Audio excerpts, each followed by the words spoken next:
All right, hello and welcome to another episode of CA Today. Going over week 4, previewing week 5. You know the drill. So let's get right into it. Reviewing week 4. First game was a pretty close one. We had Robert Morris taking on Youngstown State. A lot of people expected Youngstown State to blow RMU out of the water, but Robert Morris took an early lead, 16-7 at the end of the first quarter.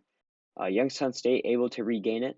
They led 17-16 at the end of the third, and then just kind of put it away at the end. The final score was 24-22 after they traded touchdowns there at the end. Next up, we had Towson taking on Duquesne, and Towson kept up their great run of form.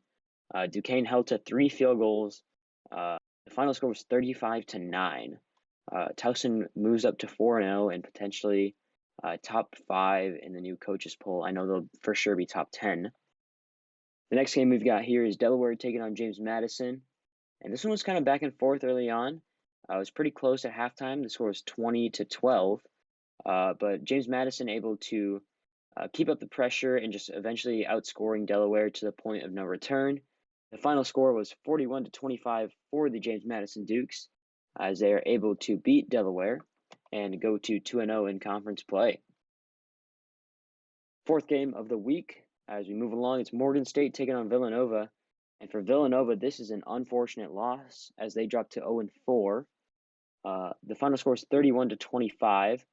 Villanova just unable to finish drives, having to settle for field goals on a lot of them. Let me check here as I go into the game thread. Yep, just a lot of field goals, a couple misses for Villanova as well. And so Villanova just unable to finish a game here as they dropped to 0-4 and at the bottom of the CAA North. Next game we have was a battle between two frontrunners in the CAA South, Delaware State and William & Mary. And William & Mary was down by 2 at the end of the first quarter, but was able to recapture it with a huge second and third quarter in which they scored 10 and 15 points each. Finished out with 3 in the fourth to get the win 42-28. They go to 3-1, also 2-0 in conference play, I believe. And then finally, the final game on our docket today is VMI versus Richmond. VMI led early. It was 21-0 at the end of the end of the first quarter. And the game was abandoned there, I believe, midway through the second quarter or right at the end of the second quarter, with VMI winning 21-7. So that's the end of week 4. We'll move right on to contender and pretender for week 4. And my contender is actually Lehigh. They sit at 2-2. They haven't had the best go of things recently, but they're 2-0 in conference, and they're in a fairly easy conference as Lehigh is in the Mid-Atlantic, the Adrian Dack with. I mean, their best competition is probably Lafayette, who's not been doing too well this season either. Lafayette's 1-1 in conference play. So Lehigh is the front runner in that conference, and I think they're a team to look out for as we go through the rest of conference play. And then my pretender is Northern Iowa. Northern Iowa is currently 1-3. And there was a lot of high hopes for them, especially with Jakester coming to coach them. A lot of people were thinking that this Northern Iowa team would be something to be afraid of, but instead they've gone 1-3 with a couple of really nasty losses. They lost to VMI week 1. They lost to Presbyterian week 2, both of those by a touchdown each, and just unable to finish out games. This week they got blanked by Missouri State, 21-0. So yeah, they're my pretender of the week. I'll hop in here. I'd say my contender. I think I'm gonna have to go Fordham in the America East, that tri-state division. Not a terribly hard division. A resurging Central Connecticut State is in there. You have Sacred Heart, who's not an easy out, but no one that's, I would say, of a 10-win dominant playoff team. So Fordham really has a shot there to just kind of take control of that division, from what I can see, and could potentially just pull a CCG bid and maybe steal one, or maybe fully deserve it. I think they definitely could. And then my pretender, I think I'm actually going to drop into the CAA. That performance by Duquesne against Towson has got me worried. I don't 3-0 to start season is very fine, but to go and put up 3 field goals, no touchdowns against Towson, I'm worried there. Duquesne in that North Division, I'm very worried. Yeah, that North Division has three teams that are 3-1, and then on top of that, a 4-0 team. That we going into the season, a lot of people were looking at the CAA South as the stronger division, especially with teams like or coaches like Zand and obviously Matt 17 coming in. Zand obviously has left, but we still got Was Up, Matt 17, both new coaches to CAA. A lot of people were looking out for the South, but it's the North that's really taking control, especially with performances like those of Morgan State and Duquesne and a resurging Towson, who at the end of last season was struggling. I mean, I believe he was what 4-9 or 4-8 last season or something like that. And After four, uh, after a predicted 8-4 season, that's what everyone kind of was looking at it, and yeah, it fell quickly. yeah, they just weren't able to string together performances. And I was talking to Coach D, and he said actually, he was like, they were close losses, and I didn't take last season like too much. He was like, he talked about how he just wanted to continue improving and continue improving, and he's really strung it together this season, and he's going to keep the winning streak going, hopefully. Uh, as I don't play him this year, so maybe he keeps it going all the way till the conference championship game. We shall see. Got a big test this week, though. And on that note, we'll move right into the Week 5 preview. The first game we've got here is Delaware taking on Abilene Christian away. Abilene Christian is, let's check here. Two and They two. are 2-2, yeah, sitting 1-1 in the Southland. Oh yeah, this is the week of the CAA Southland Challenge, I should say. So Abilene Christian 2-2, Delaware a very good coach and Was Up, and I think Delaware bounces back. They need these out of conference wins to try and keep up with the other teams in the conference in terms of getting their name out there. So I think Delaware wins in a pretty low scoring affair. Abilene Christian, they do give up a lot of points. Or no, they don't give up a lot of points. Sorry. They don't give a lot of points, but they don't score that much either. I mean, they're like the third or fourth highest scoring team in their division, in the Moo division of the Southland. And so they're not too big on the points, and neither is Delaware. So I think this will be a close game. I think it'll be 21-17 in favor of Delaware. This one's interesting because you've got Abilene Christian, which hasn't looked too great. I mean, you beat Long Island. They're not really anything crazy right now. Get blown out week 2 by Northern Colorado. Not to say that that's a bad loss. Northern Colorado looks pretty good, but Northern Colorado also just got dominated by Eastern Illinois. So you want to see a better fight there. Win kind of an ugly game, or lose an ugly game against Stephen F. Austin, then put up a good showing against McNeese. So I don't really know what to think of Abilene Christian. But what we've seen from Delaware is, I would say, a little more consistent. So I'm gonna kind of default to the more consistent team. I think Delaware wins that one, 31-17. That's fair. Next game we've got Delaware State, and they're oh, have you kept up with oh gosh, they're the real life FCS team.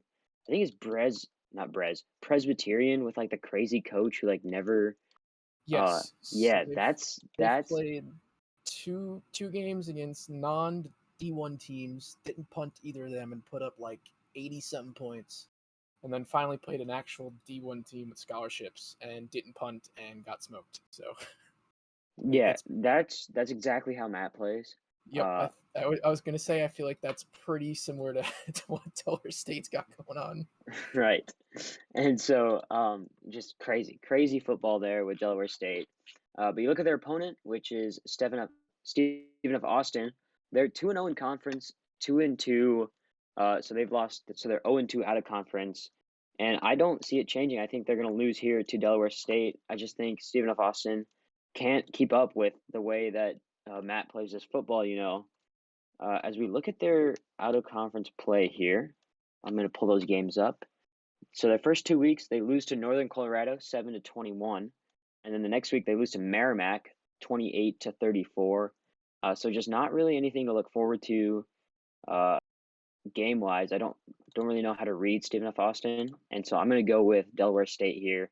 in a crazy scoring game. I think it's gonna be something like 63 to 42 or something like that. You know the score's gonna be wild whenever Matt's playing. State of Austin's interesting. So you got two losses to Northern Colorado and Merrimack. Merrimack 4-0, looking to be potentially the front runner over there in the America East. I know we have that as a listener question, so we'll get back to that. And then goes into conference play 0-2. Has a dud game against Albion Christian, but sneaks out the win. Always great to sneak out dud wins in conference. You will never see any coach complain about that. And then beats a struggling Texas Southern team. I don't really know what to think. No real high point scoring, so that doesn't scream to me that they can compete with Delaware State. No one has really shown to ever be able to consistently 4 quarters put down that DSU offense. So I think I'm leaning with you. I think this game goes something like 56-21, 56-28, Delaware State. That's a fair assessment. Next game, we've got Duquesne taking on Nichols State. Nichols State sitting nice at 3-1. Duquesne also there at 3-1. Both teams 1-1 in conference. However, I am going to pick Nichols State to win this one. They won their game last week, while Duquesne, as we mentioned, only put up 3 field goals.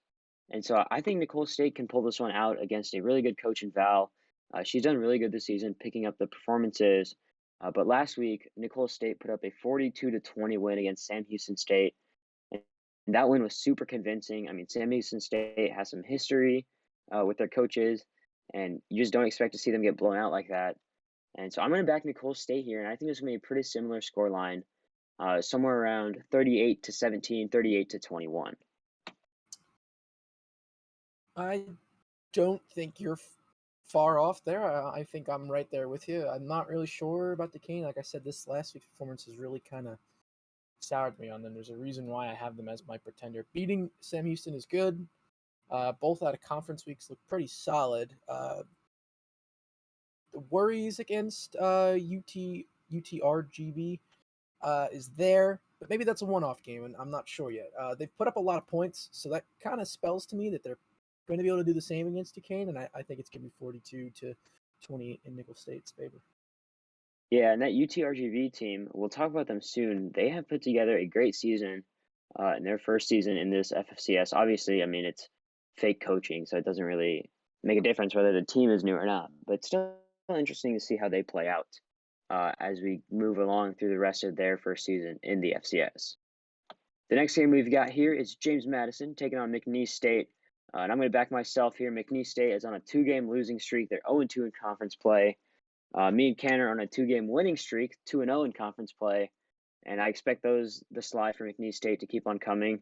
Me and Canner had a great game against Delaware. A very good coach in was up. Just able to consistently put the pressure on him and eventually eke out a win. I guess it wasn't an eked out win because we won by like 16. But just a very, very sound win for us. Not many mistakes were made. A couple turnovers, but all mistakes that could be fixed. And I think we're going to win here pretty soundly. I think we're going to win something like 38-17, 35-21-ish, somewhere around to the 2-score area. Yeah, McNeese, not too crazy of impressive wins so far, have looked okay in one game in conference, played a tough Incarnate Word team pretty close. Losing 39-33 is really nothing to sniff at. Just look at that, go, oh, what are you doing there? No, that's okay. But you don't want to get blown up by Abilene Christian.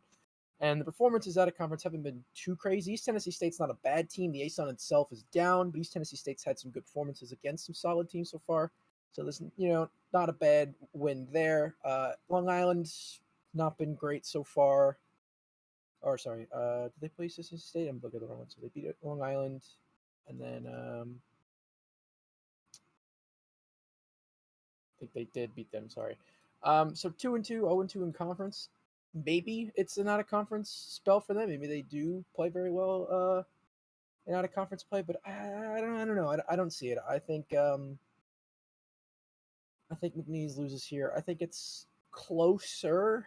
What you're going for? I think it's 35-28, maybe 35-27. All right, that's fair. Next game we've got is Morgan State taking on the new team that we just mentioned, UTRGV, Texas Rio Grande Valley. And you look at their Their schedule so far, they beat Lehigh by 6 points, and Lehigh is a very good team. They're doing pretty solid right now in the MAC. They beat a playoff team last year in Drake. Obviously, Drake's not doing too hot this season, but I mean they're still a playoff team. They beat them by 10. They beat Nicole State by 18, and they lose to Houston Baptist by 20. But I mean, Houston Baptist is what 4-0 now, so that's not too bad of a loss for them. And Morgan State, on the other hand, is super up and down. They've got a pretty recent coach. He was just hired in the middle of last year, or last season, I should say. Right now, sitting at 3-1, but it hasn't been consistent. And I know UTRGV is new too, but their performances have been a lot better than what I've seen out of Morgan State. So I'm going to back Texas Rio Grande Valley here to win. And I think it's made close. I think both of these teams have those streaks of winning and losing. But I think Texas Rio Grande Valley does win this one 28-21 or 28-20. This one is interesting. I feel like when we look back at the committee rankings here in week 11, week 12, this could be a game that really kind of shifts one team's season or another. And that sounds weird to say because neither of them really are, I would say, in the, I don't want to call it national spotlight, but in the community spotlight right now as a team that you could just kind of pencil in a playoff grid. Both sit 3-1. Both have had good performances. Both have had kind of sour performances against conference opponents. Against good conference opponents, man, I add, looking to be potentially probably the top teams in their division. Rio Grande losing to Houston Baptist and Morgan State losing to Youngstown State, I believe. So not anything crazy there. So just kind of comes down to what feelers are, and I think I'm just going to go with the CAA team. I think I'm going to go Morgan State wins, and I think it's going to be honestly low scoring. I'm going to go 24-21. That's fair. Morgan State, we'll see how Howie does this week. Or not Howie, the other coach. I don't know. I don't even know the coaches anymore. It's getting bad. Next game we've got here is Richmond taking on Incarnate Word. And I mean, Incarnate Word is my number one this week. Richmond, if Richmond had Zen still, this game might have been a toss up. But without Zen, I'm back in Incarnate Word. They're my number one. They should be your number one. I mean, they've just put together an incredibly good start to the season. And I'm backing them to win here 42-27. I think they take care of business very well against Richmond today. Yeah, I'm right there with you. There should be no struggles here for Incarnate Word. If you're the number one team in the country and you're putting together that playoff resume right here, this is a game that I think you just kind of need to go out and dominate in. Richmond's offense has just lacked since Zane has left. There's nothing there. So I'm kind of backing an Incarnate Word like 42 to maybe 10 type win. And that's what it should be if you are Incarnate Word. You just need those big wins to keep up your playoff resume. Next game we've got here is Robert Morris taking on Northwestern State. Northwestern State is 1-3. Robert Morris is also 1-3. So it's kind of a battle of the bottom feeders of each conference. And I'm gonna say that Robert Morris does pull this one out, just because I don't know too much about Northwestern State. I mean, I could look up their games and I could find that Northwestern State hasn't performed terribly. I mean, they're sit towards the bottom in ELO. They sit towards the bottom in WPN, obviously, but that's just due to their losses. I mean, they lose to Montana State, lose to Wofford, they lose last week to Tarleton State. So nothing too out of the ordinary for two of the bottom teams in each conference. But I think Robert Morris does prevail in this one. I've just seen a lot more of Howie and how he plays compared to Northwestern State. And I think Howie does win this one somewhere around 35-28, just a one-score game. This is a really interesting game because both of these teams sit at 1-3, but both have put up very good performances so far this season. Nothing to scoff at, nothing to be like, oh, we're 1-3, it's not good. We're done. They've put up performances that show that they're close. Northwestern State lost to Montana State. That's not anything to scoff at. Lost to Wofford. Another one not really to scoff at. Both closest games. Montana State kind of got out in late, but nothing too awful there. Northwestern State does take care of business against a terribly slumping Texas Southern team, and then follows it up, putting up a decent performance against Tarleton State, who's 4-0. So there's really nothing terrible there. Robert Morris has done the same thing in conference, put up two pretty solid performances against top CAA teams, in my opinion. So both teams just kind of reek who's going to have momentum, I think, here and early, who can pull maybe a hot streak early in the game. I don't really know what both score, so I'm just going to go safe and say Northwestern State wins it 35-31. Yeah, that's a good way to think about it. Robert Morris, week one, they lose by 7. Week two, they win by 8. Week three, they lose by 7. And week four, they lose by 2. They've been close. They just haven't been able to get over the hump there. And so I think those struggles continue for Robert Morris. Or, sorry, those struggles end for Robert Morris, not continue, because I picked them to win against Northwestern State. They've been close, and I think they get the job done this week. Next up, we've got the premier matchup of the week. Both 4-0 teams, probably both top 15. You look at Towson and Tarleton State. They are the front runners in each of their conferences, divisions. Tarleton State tied with Incarnate Word, obviously, because they're both 4-0. But Towson sits alone atop the CAA North. And I'm going to back Towson here. I know it's not going to be like, I know I'm biased, obviously, but I think Towson's been getting the job done very, very soundly this year. And I look at Tarleton State's resume. Obviously, they've got 2-0 in conference play. Their 2 wins in conference play coming against Southeastern Louisiana, who has been doing too hot, and then obviously Northwestern State. Both of those just 1 or 2 possession victories. Towson has been dominating this season. A huge margin of victory advantage for Towson. I think that comes into play here. So I take Towson to win, go to 5-0, and hopefully enter the top 5 next week. I'm thinking something like 44-38. I think it'll be close. These are 2 very good programs. Yeah, we're looking at a tale of 2 different 4-0 teams here. Towson has got a margin of victory of 23 points. Meanwhile, Tarleton is only winning by about 4.5. So both these teams have played well to get to where they're at, but it's been a completely different tale. It's been Towson has just dominated. They put the effort out in the field and just kind of controlled the games that they've played. Tarleton, that control hasn't been there, but that's not to say that that's a bad thing. Winning games close like that and showing that you have the poise to be able to take over at a moment's notice at the end of games when things are about to kind of go crazy and anything could happen is good. But I just don't know if that's enough to take on a Towson team, which is really kind of dominated. So I'm with you here. I think Towson wins 41-28. And next up, we've got the battle of 0-4 teams. So going from 4-0 v 4-0 to 0-4 v 0-4.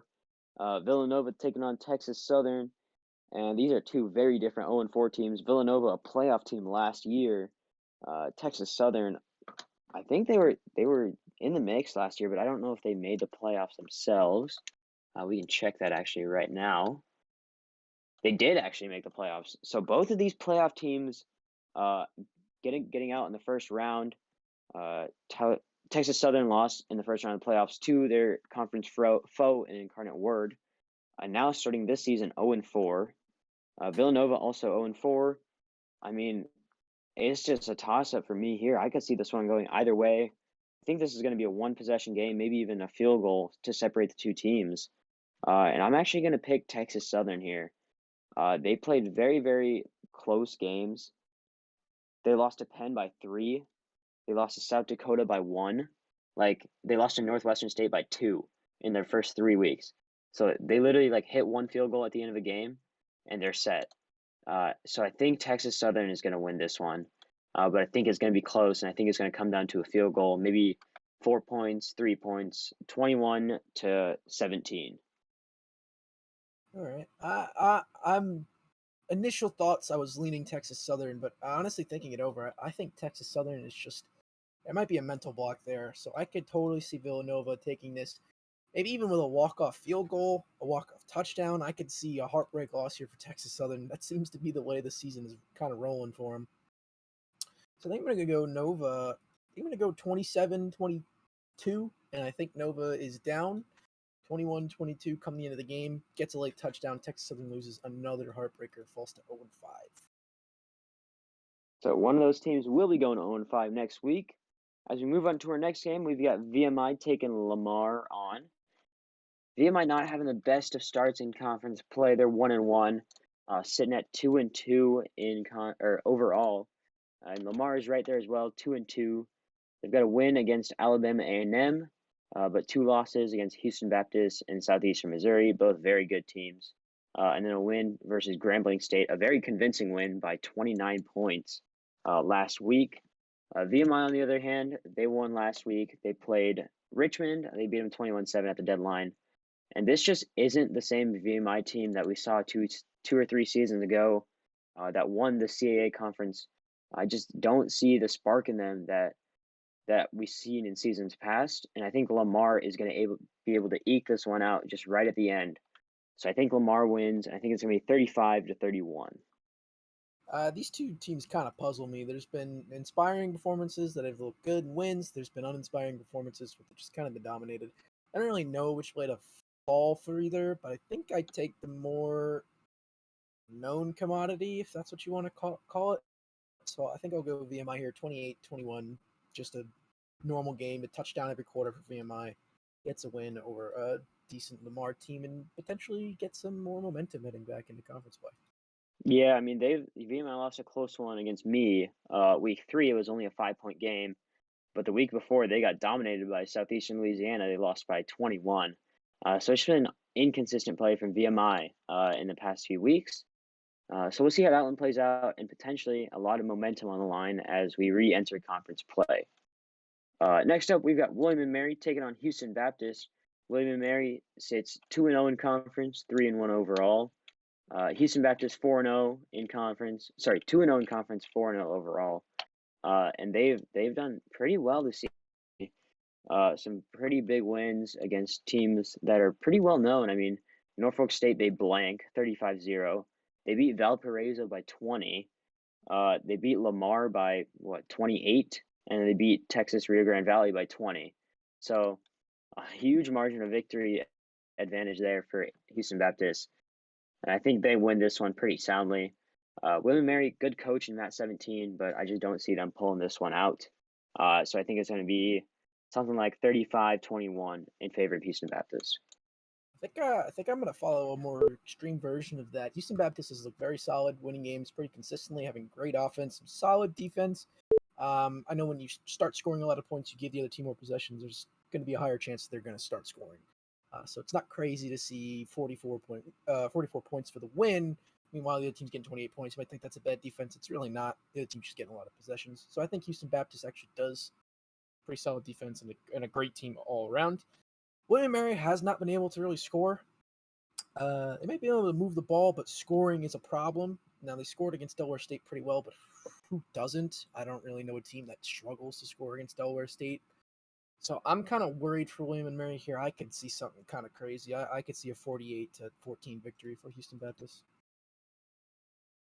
So huge scoreline to predict, and we'll see if that one comes true. As we move on to the last game of the 12 this week in the CAA Southland Challenge, we got Youngstown State taking on Sam Houston State, and I think it's just a momentum question here. Youngstown State barely getting a win over Robert Morris last week, but Sam Houston State lost pretty big last week in their game against, give me 1 second here, they played Nicholls State and they lost by 22. So I think the momentum right now is with Youngstown State, and I think they just keep riding that high because they're sitting pretty close to Towson. That matchup later on the season is going to be huge and with playoff implications. And they are the ranked team, obviously, and I think they're going to stay ranked this week. And I think they're going to prove it against a pretty good Sam Houston State team. Final score, I think something like 31-28, 31-24. Pretty close, one possession game. Not really sure what to make of Sam Houston State right now. The Mercer win looks pretty solid. They're really the only team I would say that I feel comfortable with in a really, really down ASUN. Beat Southern Utah. They're the worst team in the Big Sky, and then the worst team in the Stars division, which really kind of shows you just how bad they are. The Stars division is just not good right now. So I don't really know. Youngstown State's put up some pretty encouraging performances. They've played the teams around them pretty close, but there's no harm in that. They still won the games. They pulled out the performances right at the end of them when they need to. And Sam Houston get their first real good test against Nicholls, and they kind of floundered. So I think Youngstown State's a good lock pick here. I think 38-24 for Youngstown State. Yeah, and those are all the games in the CAA Southland Conference Challenge. We'll move on to Oddsmakers here with this very blurry picture I have. Game 1, we got Fordham at Georgetown. Georgetown is 4-0. They are favored by 3 points in the spread. The over-under is 53. I'm taking Georgetown -3, and I'm taking the under in this one. I think Georgetown holds Fordham to a pretty low-scoring game. They're obviously not one of the better defenses in the Mid-Atlantic. I mean, they are. Sorry, they are one of the good defenses. I was looking at Wagner. Whoops. Yeah, Georgetown has only given up 59 points all season. I'm taking the under in this one. Georgetown should beat Fordham, and I think it'll be pretty low scoring. This is that prove a game for Fordham, in my opinion. You win this game, I think you kind of show you have a shot here at playoffs this season, especially with the Tri-State division kind of just being there for the grab, for the taking, really. I don't know that I'm going to take them though. I think Georgetown has kind of shown week on week they've got the team to win a game like this against a good Fordham team. I think they cover, and I'm agreeing with you here. I think this is definitely an under. Next game we've got is Brown at South Dakota State. Brown is actually favored. They're 3-1. South Dakota State's 4-0. Brown is favored by 2 points, and for me, it's got to be South Dakota State. I mean, I think South Dakota State wins outright, actually, and I think this is going to be over just because it's Josh and it's Bo, and they're two pretty fun guys to play.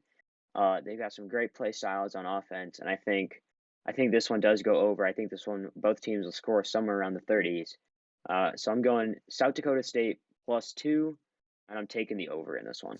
Yeah, I think South Dakota State has looked very, very solid this season. Brown has had some great performances, but I don't know how much to take of that. The Ivy itself has just kind of looked bad, but has looked decent so far. I'm agreeing though. I'm taking South Dakota State outright, beat that spread, being having Brown favored by 2, and I agree. I think they hit the over. Next up, we've got Penn taking on Southeast Missouri. Penn is favored by 4.5 points. The over/under is 55.5 points. And I think Penn dominates. Penn is out on a revenge tour. They have always been doubted for some reason. Everyone doubts Penn, even though it's literally it's Jocks. I know they lost last week, but I mean it's Jocks. You know what you're getting with her. You're getting a stout defense. You're getting the analytics. You're getting the scouting, and I think I mean obviously Deckham's a very good coach, but I think Jocks takes this one and shuts down Deckham. I'm taking Penn to cover. I think Penn wins by a touchdown, if not more. And I think this game will be under, actually. Yeah, I'm gonna echo all of that. I think Penn's defense is usually pretty spectacular, and I'm not seeing enough from SEMO so far to tell me that they can cover that. I think Penn wins probably by 10, so a very nice cover there, and I think it's an under. I think it could be a 21-10 win. That's fair. Next game, we've got Houston Baptist taking on William and Mary. We kind of touched on this one already. I'm taking Houston Baptist to win big, so they cover a spread. I'd take Houston Baptist minus almost 14 here, actually. That's how confident I am in a Houston Baptist win, just because of the way William and Mary has played. So I am going to take the over in this one. I think Houston Baptist just demolishes William and Mary.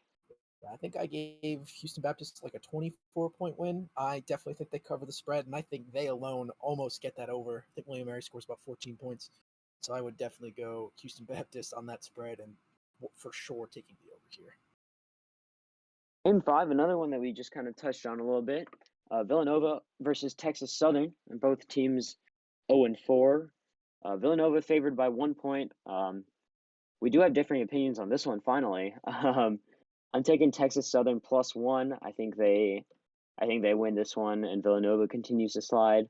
I'm actually going to take the under here. This is a pretty low scoring, a pretty low score for an under. The over under is listed at 49, and I think a lot of people are hammering the over on this one, and I think it just falls to an under. I think it's going to be a super low scoring game, something like 21-17.